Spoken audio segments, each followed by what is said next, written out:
só, o Conselho Federal de Farmácia publicou uma resolução que autoriza farmacêuticos a prescrever medicamentos, incluindo aqueles que exigem receita médica, situação que também mexeu com o noticiário, né, Ivan? Essa nova norma passa a valer no mês que vem. Entidades médicas estão criticando a medida. A gente conversa neste momento com o Henderson Forte, ele que é especialista em bioética e professor de bioética e direito das organizações de saúde da Faculdade Israelita de Ciências da Saúde, Albert Einstein.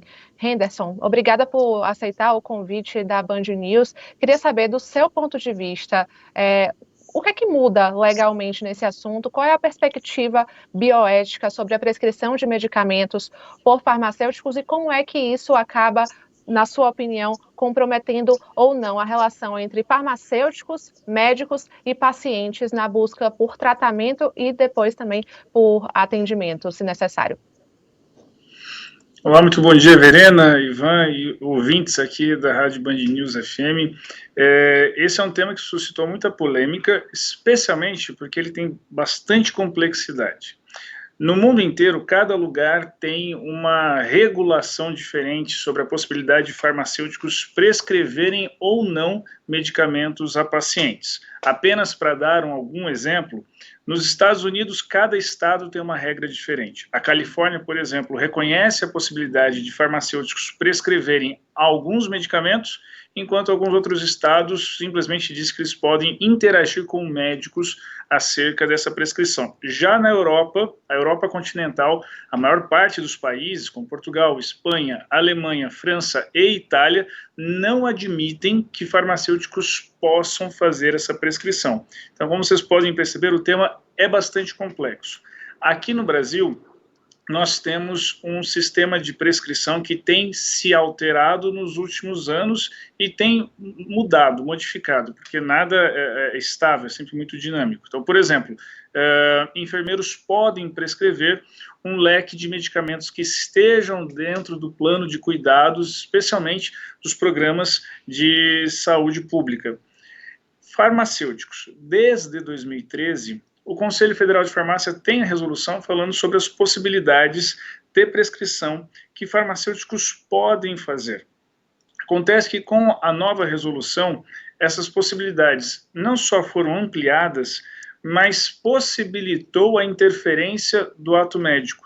Possibilitou, por exemplo, que farmacêuticos recusem a prescrição que foi feita por outro profissional de saúde. Então, eles não vão dispensar o medicamento se recusando alegadamente. E aí que está a polêmica, a possibilidade da interferência de um profissional no ato de outro profissional da saúde. E isso que torna polêmico. Veja, nós temos que pensar na segurança do paciente. O mais importante para nós é que o paciente tenha acesso à saúde e que isso seja de forma segura. Acontece que quando cada conselho regulamenta sem dialogar entre si, como se somente uma profissão fosse ter relações com aquele paciente, nós estamos colocando esse paciente num grave risco. Eu concordo, até porque, né, Henderson, bom dia, é como se a gente não vivesse num país onde as pessoas costumeiramente se automedicam. Quem nunca chegou numa farmácia e falou, estou me sentindo assim, assim, assado, né? O que você tem para tal coisa? E eu olhei essa medida de forma leiga como algo assim, cara, se o conselho está regulando isso para o farmacêutico, que é um profissional diretamente ligado a essa questão, isso me dá mais segurança para ele chegar lá, use esse, use aquele. E aí você cita essa questão da regulação, me veio na cabeça logo uma comparação que é a seguinte, né? Agora eles podem receitar ou prescrever, né, os medicamentos que têm a tarja vermelha, né? Eu fiz tratamento durante muito tempo com um medicamento chamado metotrexato, que é muito forte, né? Ele é usado no tratamento de psoríase, no tratamento de imunoterapia, né? Para quem tem câncer, é muito forte. Ele tem a faixa vermelha, se eu chegar numa farmácia hoje e comprá-lo, custa R$10 uma caixinha. Eu não preciso da receita, eu consigo comprá-lo sem receita. E um Nelsoro, que é um remédio, um descongestionante nasal, que eu acho que muita gente compra também sem nenhum tipo de complicação ou de problemas, está ali também com a mesma taxa vermelha, né? E são medicamentos muito diferentes. Eu fico pensando nessa questão da regulação nisso aí também, né? Se não seria necessário também uma uma reformulação do que são os medicamentos que podem ser prescritos por cada uma das partes, porque você coloca um leque muito grande nesse contexto, né, em que o farmacêutico também pode prescrever um medicamento, e muitas vezes medicamentos que são enfim, mais ou menos nocivos, né? É exatamente isso, Ivan. Os países que dão ampla liberdade para farmacêuticos fazerem a prescrição independentes, a maior parte deles restringe quais medicamentos podem ser prescritos, justamente porque essa prescrição ela vai acontecer normalmente ali no balcão, sem que tenha exames prévios sendo realizados, sem que tenha outras análises que estejam sendo realizadas. Poderia ter sido estabelecido, por exemplo, que para ser feita a prescrição é necessária uma consulta, a prescrição de exames, ou ainda poderia ser estabelecido uma lista de medicamentos que são de cuidados cotidianos e com menores complexidades, com menores impactos a longo prazo, com essa autonomia. E, sobretudo, deveria se estabelecer uma comunicação melhor de integração de equipe, porque na forma como a resolução está, ela está muito clara no sentido de um interferindo no ato de outro, e não de um complementando, integrando, aperfeiçoando o ato de outro. E é aqui que fica o risco para o paciente, porque nós sabemos que o paciente brasileiro, ele tem essa cultura da automedicação, e, sobretudo, ele não sabe exatamente o que ele está tomando, o que foi prescrito, ele adapta livremente, ele adapta conforme tendências de WhatsApp, ele adapta conforme conselhos de vizinhos. Então, tudo isso é relevante na hora de nós estabelecermos uma regulação. E essa regulação ela vem unilateral, sem diálogos entre conselhos, sem diálogos com a Anvisa, expondo o paciente a uma série de riscos ao longo do prazo. É que entra, antes em Verena, vou abrir para você perguntar, é que entra essa questão também do corporativismo, muitas vezes, né? Das categorias em relação a isso. Mas é só para trazer, antes da Verena fazer a pergunta, algumas posições de ouvintes, né? Os nossos ouvintes estão sempre ligados aqui. Então tem gente falando assim, poxa vida, às vezes eu demoro tanto para conseguir uma consulta numa clínica da família, para ter ali uma consulta com o médico e a prescrição de um remédio e tal. E eu vejo com bons olhos, né? Outros falando assim, poxa, para eu ter uma receita de uma bombinha, eu tenho asma, o ouvinte está falando aqui, para eu ter uma receita de uma bombinha, eu demoro meses para pegar na farmácia popular.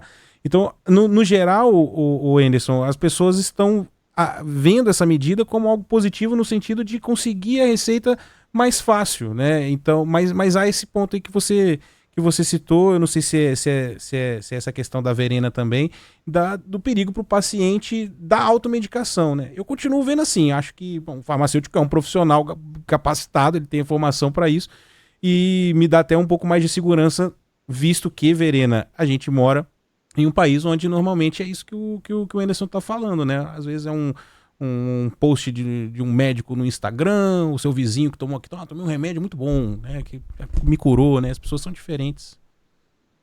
Pois é, são esferas muito complexas. Por exemplo, a ouvinte está trazendo esse caso da bombinha, tem ali uma necessidade, ela já está sendo acompanhada nesse processo, porém tem esse outro lado, de olhou na internet, acha que aquele medicamento pode contemplar e de repente resolver o seu problema. Mas, Anderson, como é que essa medida pode afetar a autonomia do paciente em relação à definição conjunta do tratamento, partindo ali do princípio da responsabilidade das partes, do farmacêutico que está ali assegurando que aquilo pode ser benéfico para ele, e aí, de repente, nesse fluxo todo, o paciente se perde no processo de em quantos dias, até quanto tempo ele pode usar aquele medicamento, que tem medicamento que tem um tempo, né, para você usar.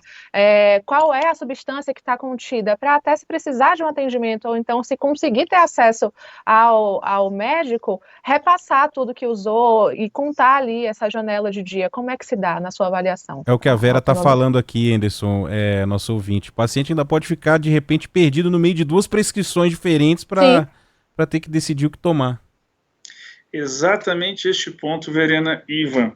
Veja, a resolução de 2013 do Conselho Federal de Medicina, de Farmácia, resolve a questão da nossa ouvinte, que falou que ela demora para conseguir uma consulta, para ter a receita, para comprar a bombinha que ela mencionou. Então, veja, foi estabelecido um plano terapêutico pelo profissional médico, e o acompanhamento desse plano terapêutico está sendo feito pelo profissional farmacêutico. Então veja que ela não precisaria de uma nova consulta para este medicamento para conseguir a receita e conseguir ter acesso à continuidade do seu tratamento. Então o próprio profissional estabelece e eles dialogam entre si. O farmacêutico, ele percebe que não está sendo eficaz, ele sugere ao médico, e essa seria uma boa conduta, tá? Ele sugere ao médico, olha, não está sendo eficaz, temos essas alternativas, assim por diante. Então isso seria uma boa prática e resolveria esse problema que nós temos no Brasil de longas filas, por conta de políticas públicas ineficazes. Mas, na forma como foi posta agora, o risco é exatamente esse que a Verena mencionou. Nós vamos ter um paciente que vai ter uma prescrição do médico e um farmacêutico que está estabelecendo ali, em vez desse daqui, vamos com esse daqui, eu recomendo este daqui. O paciente é leigo, o paciente é vulnerável. Ele não entende as complexidades técnicas que estão por trás de uma prescrição de medicamento e, sobretudo, quais riscos um medicamento ou outro tem a oferecer. Então, diante de dois profissionais falando duas coisas diferentes, o paciente vai fazer o quê? Unidunité, par ou ímpar, ele vai usar mais barato, né? O mais barato, né? Ele vai usar qualquer outro critério, menos aquele de que seja o mais adequado aos seus cuidados de saúde. E isso é gravíssimo. Isso se torna, inclusive, uma jabuticaba. Jabuticaba só dá no Brasil. Esse é um problema que só tem aqui no Brasil. Os países são muito claros. Ou vai ter uma relação entre os profissionais, um diálogo, e isso vai ser favorável ao paciente, a melhor regulação possível, ou vai ficar concentrado em um para não ter distorções, interferências e essa dubiedade do paciente ficar sem saber o que ele vai escolher. Bom, do ponto de vista jurídico, a gente está falando aqui de uma decisão de posicionamento de conselhos federais, que são órgãos independentes, né? E você tem o Conselho de Farmácia publicando essa resolução, o Conselho Federal de Medicina que é contra, mas é uma decisão que é válida. Do ponto de vista jurídico, Anderson, você vê isso chegando aonde? Indo parar em que órgão federal? Quer dizer, essa não deve ser uma discussão que vai acabar por agora, muito embora a resolução já tenha sido publicada no Diário Oficial da União, entre em vigor em 30 dias. Né? Juridicamente falando, é um ato perfeito? Quer dizer, ele tem a sua validade, ele pode ser contestado, isso pode ter pode se arrastar, vamos dizer assim, em outras instâncias? Sim, Ivan. Este é um ato administrativo. Todo ato administrativo ele pode ser revisitado pelo Poder Judiciário. Inclusive, também uma resolução do Conselho Federal de Farmácia, que tinha muitos elementos próximos do atual em relação à prescrição, foi emitido no ano passado, foi publicado no Diário Oficial da União no ano passado, e foi judicializado, foi parar no Tribunal Regional Federal da Primeira Região, que é o Tribunal Federal de Brasília. E o processo ainda não acabou, ele está em andamento, mas o juiz, ali no primeiro grau, ele já entendeu, isso foi confirmado pelo tribunal depois, de que a resolução ela extrapolava os limites do que o Conselho Federal de Farmácia poderia regular, então suspendeu. Muito possivelmente, isso também poderá acontecer com esta resolução. Vai parar no Poder Judiciário e veja que isso é um problema, eu quero chamar a atenção a isto, porque juízes, a formação é em direito. Nós estamos falando aqui de uma questão que é de organização do sistema de saúde. O melhor espaço para regulamentar, para resolver esse imbróglio, seria outro, não o Poder Judiciário, mas é o que temos. Então o Poder Judiciário terá que interferir. A depender, isso vai parar até no Supremo Tribunal Federal, e no meio de incontáveis discussões que também estão tomando a pauta dos jornais, vamos ter que discutir de qual o limite de uma profissão e outra, sendo que não é o espaço adequado para isso.